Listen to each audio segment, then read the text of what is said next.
You're muted again. Welcome, everyone. Another episode of the Turning Point. This Love your happened like intros. five times when we were talking on private. How are you doing today, Versan? I know a lot of global tensions escalating quickly. Yeah, I got some charts for everyone here. I'm doing very well. Thank you very much for checking on me. And I want to thank everyone too in the audience just for all the kind messages. I got a lot of emails from everyone. I'm feeling a lot better. I'm still recovering. That's why Yeah, I'm working from my home right now. I'm glad Um, you are not live streaming from the hospital today. oh my God, people were looking at me. They're like, what is this guy talking about? Because I couldn't do it anywhere else and I couldn't Yeah, move. So but I'm still recovering, but my mind is ready to go. So we have a lot to talk about, and I'm excited. Thank you. yeah, you definitely look fresh today. Uh, It's the well, camera. the new camera? No, you look fresh, man. You look Mm, fresh. thank you. Anyways, let's get straight to the point because today our live streaming will be slightly shorter. We intend to Mhm. keep this within 30 to 40 minutes. Usually it's 1 hour. Uh, so I think the most important topic, that's my title. I haven't seen yours, Versan, yet, but my title is about the global tensions that are escalating quickly.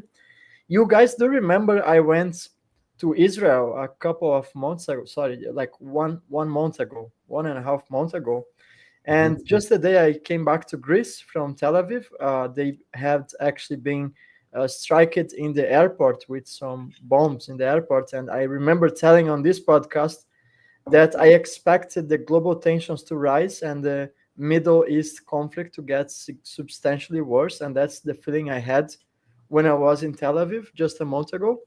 Heavy military presence everywhere, lots of guns everywhere, and we can see that's indeed happening. So, what do you think about this situation right now, Verson? What's the direction that this will take, and how that can affect the crypto markets and not only but the global economy? Well, it's all cyclical. We'll get into the weeds here shortly, but overall, just we talked about this months ago. The next phase, right? The war machine, they're going to ramp up, and this is what a lot of people have been saying. But the Middle East is always under a lot of pressure. This has been going on for a very long time. It was really crude oil when it spiked. That usually indicates that we're ramping up for war. Then we saw the narratives around missiles flying, and we're being, of course, now told that the United States is certainly not involved. And it's just funny because a few days ago, a significant portion of the United States Air Force and the Navy was actually flown into the region. There's some guy on X who tracks all this data. So, if they're saying they're not involved, and then they're going ahead and push like some of the military aircraft over there, troops under the guise. I think saying that they're not involved is, it's just another narrative again. But the truth is, we've always been in the Middle East. We've always had a presence there, from proxy wars to military funding. So it's not really anything new. And just to solidify everything, the weapons that just targeted Iran, and also the weapons that targeted Israel, were both financed by the United States. And I'm not kidding about that. It's just, I think, becoming more visible now. And of course, the script, it's staying the same. And it's only unfolding in front of the population that's now more awake, more skeptical about everything that's going on. And at the same time, there's a big group of these people who are very disillusioned more than ever before. You even have people in the Patriot movement that are saying, what's the saying? I think it's Israel is saved for the last. I'm sure you've seen that before, right? I don't even know what that's supposed to mean anymore, especially when it involves like the slaughter of lives on all sides, to be honest. But of course, if there's some underlying narrative that's happening that we're not aware of, people keep saying, trust the plan. And I think if there is a plan, maybe it's time people, start asking, well, trust the plan, but what actually is the plan, right? Um, because what is the final goal for Israel? They, if you look at their history, they believe that they're going to bring about a Messiah. And I'm not trying to go down the rabbit hole this early, but there's a lot of things that have been going on in the Middle East that I think most of us are not aware of. And at the same time, nothing has really changed all over the world. Central banks are still printing money. People are still bleeding. Here at home, here abroad, chaos is being manufactured, as you can see, with the chaos that's happening in the US right now. So, I mean, I'm happy to dive in a little bit deeper if you want, but all of this, of course, is funded by NGOs. We talked about that before, but I think what concerns me more is the timing, how it always feels like it's coordinated. And at the same time, final thing, is that while this has been going on in California, what has Trump been doing? Trump's signed orders to deploy the National Guard. And it's not just in California, it's across several states and even some of the Marines. And I start to ask myself, well, why is this coming, right? It looks like they're building up a false flag event, something that could justify sweeping domestic changes and charges under the banner right now of safety. And it's something we saw like in 2001, right? The script was written in 2001, when Dick Cheney was in office. And that's when we had the Patriot Act. Yeah, Patriot Act came right after 9/11, and it's still law today. So, I think they've laid out a lot of the digital and legal infrastructure for surveillance and control. And finally, I still think that overall, because of this time, it's not just war. We have three major disruptions happening at the same time. Quantum computers, you have artificial intelligence, and financial technology at the same time. So it's very concerning. Why don't we start to repeal the Patriot Act first? And I'm not saying we should go backwards, but we have to repeal the Patriot Act first if you're really talking about bringing freedom back to the people on American soil or abroad. So it's just so much information and a lot of moving pieces around the chessboard right now. Thanks for the insights, Versan. I think it's a multi-dimensional chess game that we are watching right now. I brought up to the screen something relevant. This is from Polymarket, and they were speculating if Iran's gonna do something to close the Strait of Hormuz. Okay, so yesterday the probability was over 40%. Today is at 26%. I think that's very relevant. And I'm gonna tell you how that ties to the crypto markets and especially Tether. I think what can happen right now is that we can XRP adoption, and that's my title for today. I think this entire conflicts in the Middle East can indeed speed up for the demand of a neutral bridge asset like XRP and the XRP ledger. And I brought some data here. So what happens if they close Hormuz, right? So I'm going to be reading some of the data here. It's about 20.5% of the global oil supply. And it's important to note that Japan doesn't produce any oil, so they have to import 100% of its, for all consumption in Japan, they need to import it, and it comes from Hormuz.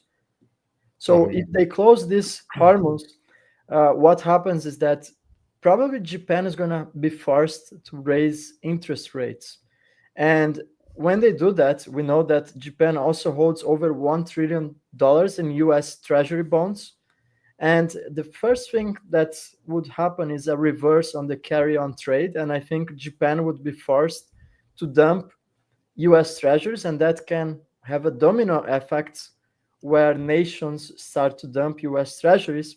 And now we can connect the dots, which stablecoin is mostly backed by US treasuries. That's right, that's USDT, that's Tether.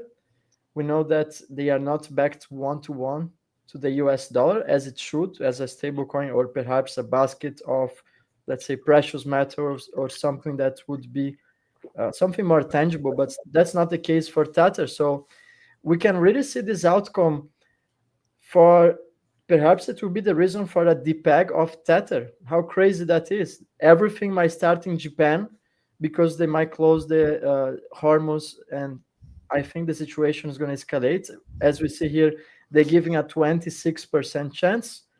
Yesterday was above 50% actually. What do you think of this theory, Versan? Just to highlight, I took this from Jim Rickards. He wrote something about how closing the Hormuz would affect the financial markets back in 2004. Yeah, I have something I want to share with people. It kind of ties into that. It's a little more macro too, but it also, here, let's move this real quick. I'm sorry. Here we go. I'm sure many people are familiar with this. This is the national debt, and I don't want to sugarcoat anything here, but I think everything that he just laid out, including myself, the war, the escalation, the unrest, the AI convergence, it's not about control necessarily. It's also about the justification for more spending, justification for a weaker dollar, justification for rate cuts, and the justification for the illusion of growth. At the same time, we have talked about this before. They don't really have a choice. The system is cornered.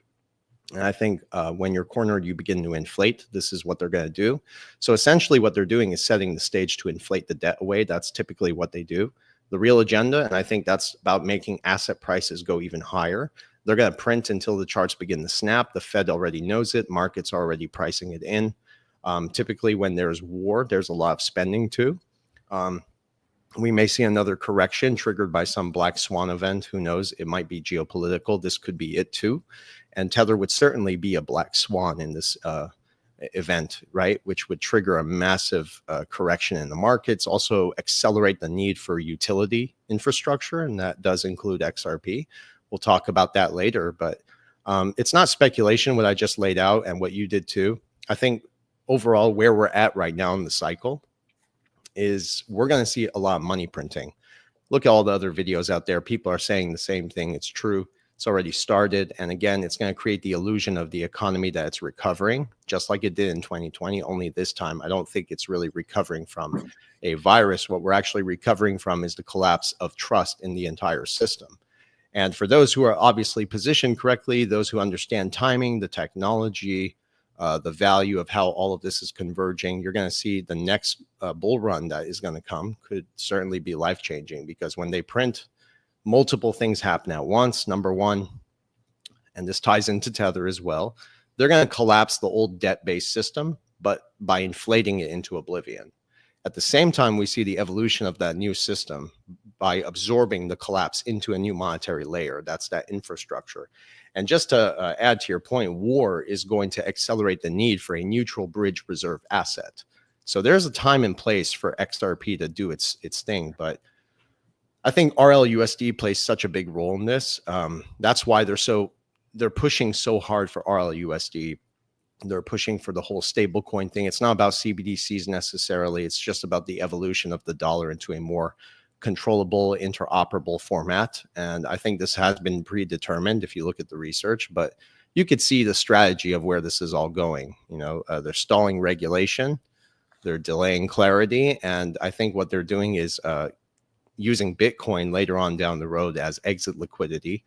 And that's when they're going to launch the real framework that's already been predetermined and in motion for a very long time. So the Genius Act is going to green light the whole process, basically. So all of this is, again, happening at the same time. And to your point, Tether is, I think, the next big black swan event. I agree. And they've been pushed out of so many nations already. And there is that revolving door between the United States government propping up their bond market and using at the same time using RLUSD to kind of build that lifeline so they can gradually shift. But when they shift, what's going to happen? A lot of the value is going to leave Tether. And of course, I think most of the cryptocurrency market will be affected by this. Like we talked about before, if Tether collapses, 99% of the crypto market does collapse indeed, because they're all tied to that unbacked exposure. Because again, Tether can't back up anything, right? They've been audited so many times, man. I mean, I can keep going. Imagine all DeFi protocols using Tether as a collateral. It would go down, and most of them are built on top of Ethereum. Can you start to connect the dots? It's just like everything is unfolding. Well, that's the problem. We've been connecting the dots for so long. Like every time these articles start to come out and make headlines, I get goosebumps now. I'm like, it's happening. Here we go. I'm just waiting for, the mainstream to catch up, because when the mainstream catches up, they start selling the narrative to everybody else. And everybody's like, oh my God, how did I not see this? I don't know, but. Yeah, we can definitely see a chain reaction now. Think when Japan raises interest rates to fight inflation because of the oil price spiking up, I think above $100 per barrel of oil, I think that's highly possible. Once that breaks the carry trade, things will get serious.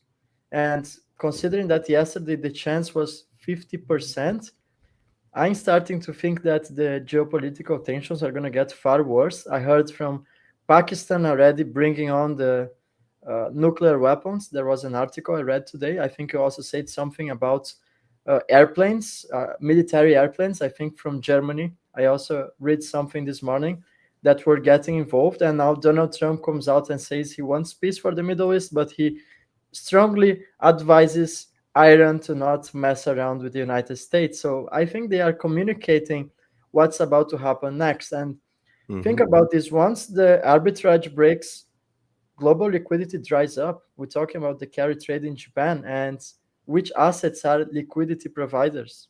Yeah. Well, I know too. You know them as well, right? Yeah. Yeah.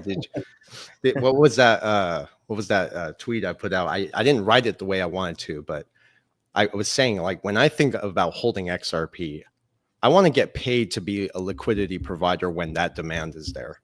That's essentially, and it's access too, right? Again, when you really look at the research, the technology, in my opinion, was chosen years ago. I had a discussion with Clive Thompson the other day. And we talked a little bit about Bitcoin's origins, but yes, indeed, like a lot of this stuff was predated already. And if you look today, the XRP ledger is across all the financial, landscape and infrastructure around the world, from the IMF to the World Bank. We'll leave that alone. I feel like a broken record. But overall, I think at the end of the day, it's going to come to demand and compliance. But that demand is not even there yet. But what is war going to do? War is going to break trust in the dominant currencies, right? It's going to force other countries to start considering alternatives. And this is exactly what the BRICS meeting is all about this year. And that's, again, why XRP, I think, is going to have its time and place later on down the road. It's not a speculative asset. It's not a speculative wave. It's a neutral bridge asset. And if you listen to a lot of the mainstream economists, and not even the mainstream economists, they keep saying we need some sort of neutral bridge reserve asset, but they refuse to say XRP, which is very strange. But again, the silence speaks volumes, right? And of course, if you're doing the research, you're going to find out that it is. And at the same time, we do have now real euro being built on the XRP ledger. We talked about this in 2023. It's incredible. It really is, man. But everything's coming into fruition. And I think, we'll see how this all plays out. And war is going to certainly justify the need for some sort of neutral bridge asset, for sure. Yeah. The technology is there for a multipolar world. Yeah, I'm already getting messages of friends of mine that live in the Middle East, and they are unable to do any bank transfer. So basically, they are already receiving sanctions from SWIFT, which is they are weaponizing SWIFT. That's why it's speeding up the demand for a neutral bridge assets such as XRP and also XLM. So the situation is, it's all coming together. And also we have to remind ourselves, by October, CBDCs are going to be fully implemented in Europe. They are coming at force. That has been said by Christine Lagarde. She's also a former IMF member.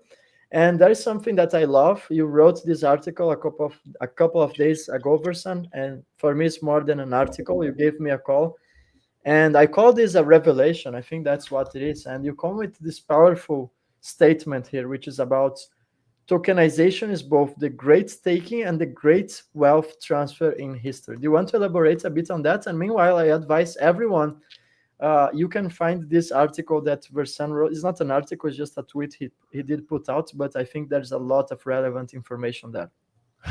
It should have been an article. I've noticed something recently, and I don't say these things lightly, but for some reason, my X account is being suppressed. I don't think that's an accident. I used to get lots of views, and they're not as high as they used to be, even though we have all the support. But in my latest post, what I did put another article also, is exactly how step by step they reclassified gold as a tier 1 asset, how those same central banks are buying all the gold, at the same time working with Ripple to push the tokenization narrative and build stablecoins, right? And that's, again, turning physical value into digital value. So I explained that in detail there. I think everyone should read it. It'll just kind of break free from just the overall noise, and then you'll be like, oh, okay, that makes sense. But essentially, tokenization, I laid it out in step by step exactly.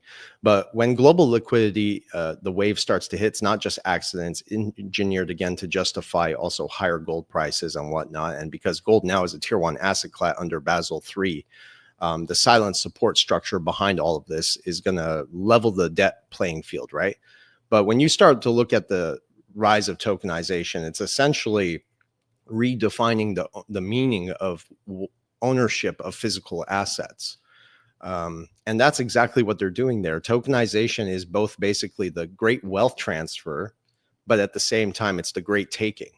So I kind of bridged what David Webb was talking about in the great taking into the whole tokenization thing. I sent it to a few economists that we've had on the show and some other people to see what their insights were on this. Because overall, though, how is it the greatest wealth transfer if you're owning the very protocols behind these tokenized value, or the one who captures the value in between them, right? That's really XRP, I think. It's, again, that gateway and access, but that's the real play. So I tried to break it down for people in there and make it easier to digest. I encourage everyone to check it out. It's pretty interesting. And I wrote that when I was actually in the hospital, but then I called you when it really hit me the day I got out. And I was like, okay, this is how I'm going to finalize it. So it's interesting, but tokenization is going to change the dynamics of value, but more importantly, redefine what it means to own physical assets. And that's how they intend to capture all the value, really. Totally agree, Versan. Well, I see some spicy comments here, and I want to make very clear. I don't want to take parts on this war. I don't want to choose a side because, from my view, every war is a banker's war. I don't really think it's healthy for us to be picking up sides. And honestly, if I would to say what I really think about this, I think our channels would be taken down immediately. I know Versan has a private platform now where he shares more private insights that you can't share here on YouTube. And I think there's also something to address. There's a lot of noise this week, particularly with two topics. One is that today we might have a final decision from Judge Torres. And the second one is that we might have approval of XRP spot ETFs, perhaps in the United States. But I will be very honest, I don't think that's the turning point of the situation. I'm not really paying attention to what's unfolding with the SEC lawsuit since a long time ago. Since we know XRP is not a security, I think the entire thing became irrelevant. I think we have to be focused on the technology and on the adoption side. And I think considering the global tensions now, of course, I am very sad about the situation, but that can be a trigger to speed up the process of XRP adoption. That's why I decided to make the title of this video, because as we explained in the beginning, the demand for a neutral bridge asset is through the roof right now. And XRP happens to be the neutral bridge asset. Yeah, I mean, it's, I think, already there behind closed doors. It's interesting what Martin Armstrong told me once. And he said, I actually have this on the short. And he told me actually, no, this is not on the short, because after the call, I hammered him. And I said, Martin, I said, why won't you talk about it with me openly, right? If you listen to any of my podcasts with Martin, he never mentions XRP, or he won't even talk about it. He'll just kind of beat around the bush. And I respect that. It's okay. I get it. But when I asked him about it, he said, and I said, I showed you all the documents, but he told me, first of all, he laughed. And then he said, first of all, political reform will come and then the new currency will come. But he said they had it ready to go already. And, you know, I think so, too. If you look around, it seems like everything is there. The lawsuit is smoke and mirrors. You know, it's just cat and mouse. That's what they're doing. They're smear campaigning the technology while they're adopting it at the same time. And here's an interesting question. Well, if the SEC sued Ripple, not XRP, remember, two different things, right? The technology's out there. People can adopt it and use it if they'd like. But the same time when they were suing Ripple and Brad Garlinghouse and Chris Larson, there were institutions in the United States who were adopting the same technology. Now, how is that possible when it's being sued by the United States? You see what I mean? Typically, that would be put on the side, but you had Bank of America, you had Wells Fargo, you had a lot of these big institutions adopting the same technology while smear campaigning it at the same time and pushing Bitcoin as well and other narratives. So, I mean, you got to be really dumb if you can't see this and you're in the space and you're investing in this stuff. Because if you're investing your money, your hard-earned money into this, you need to be doing your research, right? But it's obviously clear. Institutions know it, banks know it, governments know it, the one percenters know this, and I think we do too. right? So it's a blessing in disguise, maybe. Gives people more time to accumulate, I guess. But there's going to be a time and place for this. And finally, when regulations are in place, you watch and see there are going to be barriers between retail and institutions. That means people won't be able to have the access they have right now. So I think there is a time frame before all of this really takes off. Meanwhile, big companies are launching XRP treasuries. How interesting is that? They're planning to acquire millions and millions of XRP from the open markets. I think that's what we have been talking about in the last years. There will be a supply shock for XRP. So every dip, I see this as an opportunity to just increase my bag. If I know this asset is going to $100 or $1,000, if that's my understanding, I'm not concerned if I'm buying at $2, $2.30, $1.50. On the long run, that will not make a big difference. And just one thing, we are getting close to the 30 minutes, Versan, and I think last week we did a fantastic call, and that was on SHX. So from the moment, I think we almost double the price from the moment we have said here on the turning point. So I just want to tell everyone that I think the short-term potential of SHX is one of the greatest in the entire crypto markets. It's not a financial advice, but I strongly recommend everyone to do some research on SHX. Mm-hmm. Yeah. I mean, I told you I took some profits again from SHX. And in January, it was a bit different. Remember that big pump that happened? I shared with the audience already that I took around 87 and some change thousand from SHX and Vila at the same time, right? And I told everyone, even on Instagram and X, what I was doing exactly step by step. And I told people I was buying SHX on those dips since January. And what have I been doing? I've been buying it and I've been posting it publicly too, especially on my Instagram. It's a little more personal. I just kind of throw things out there.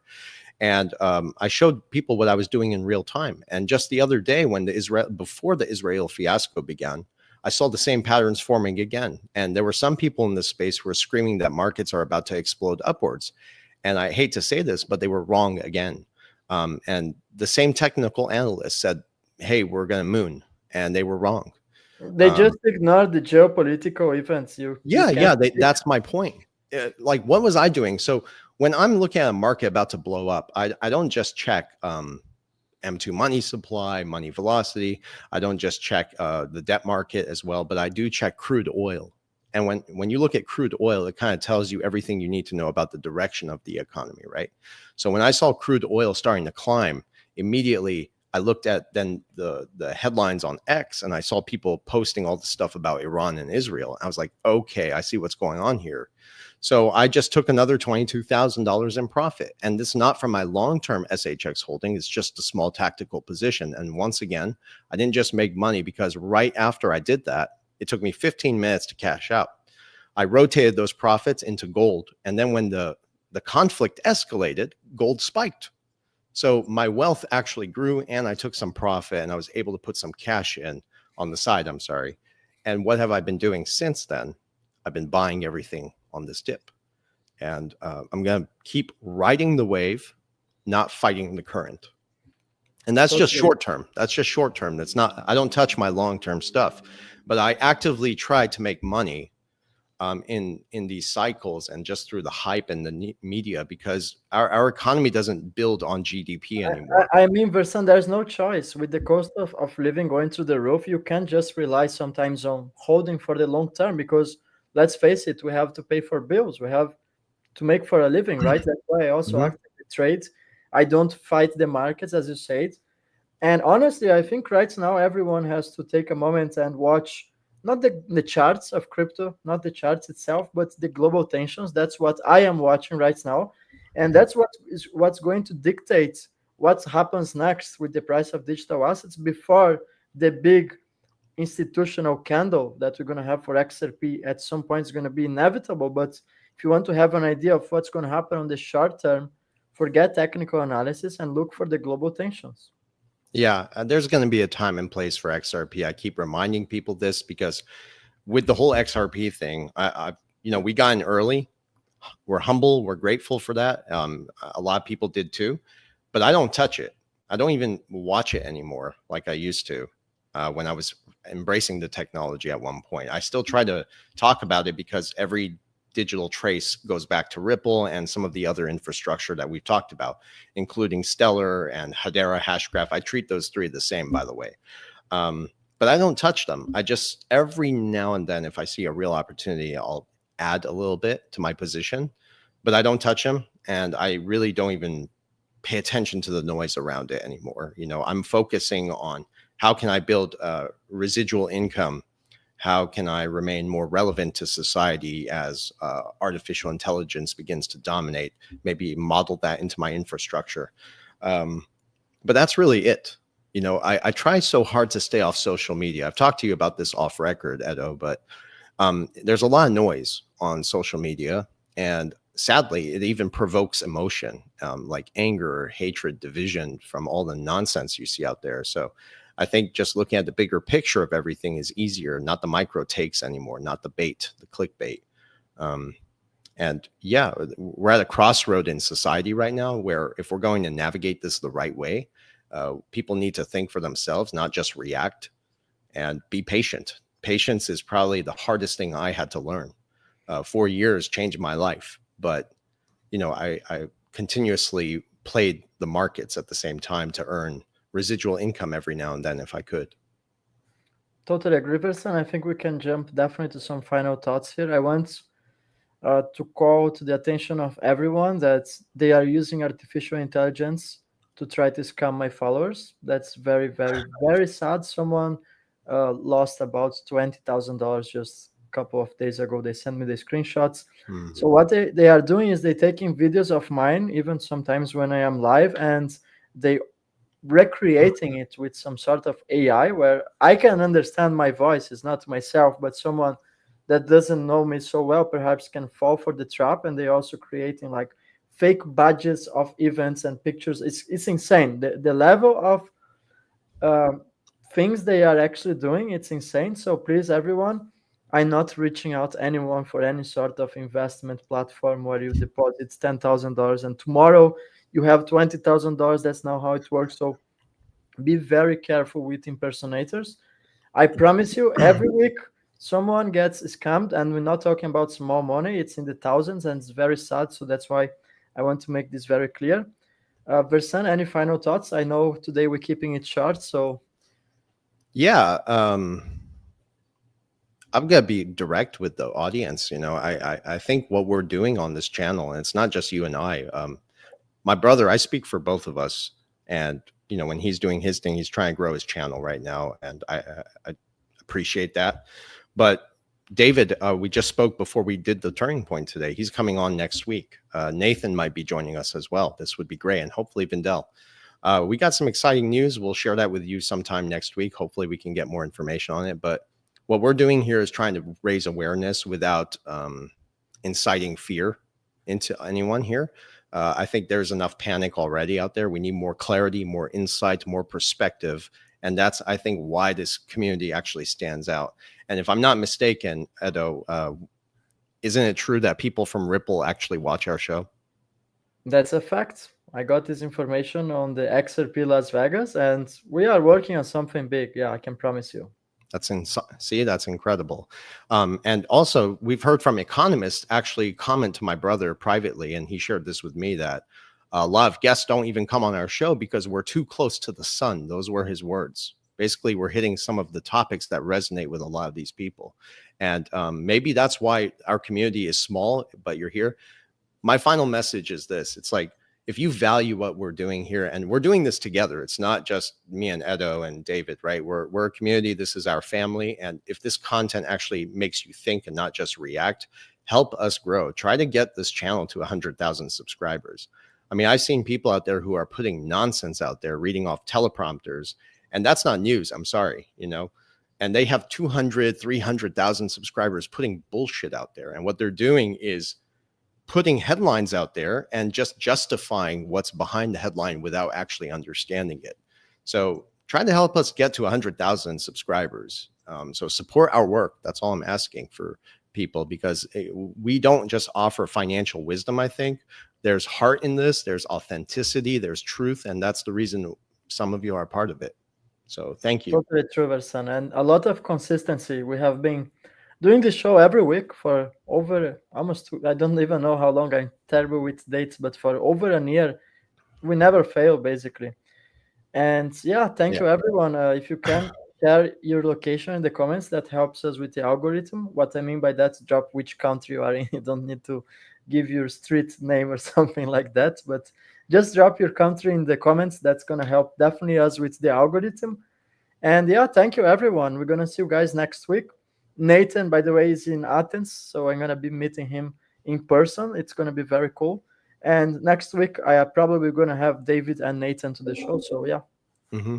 gonna see you All guys right. next Monday, and it's gonna be longer. It's gonna be the traditional 1 hour podcast. Okay. Thank you. Take care, everyone.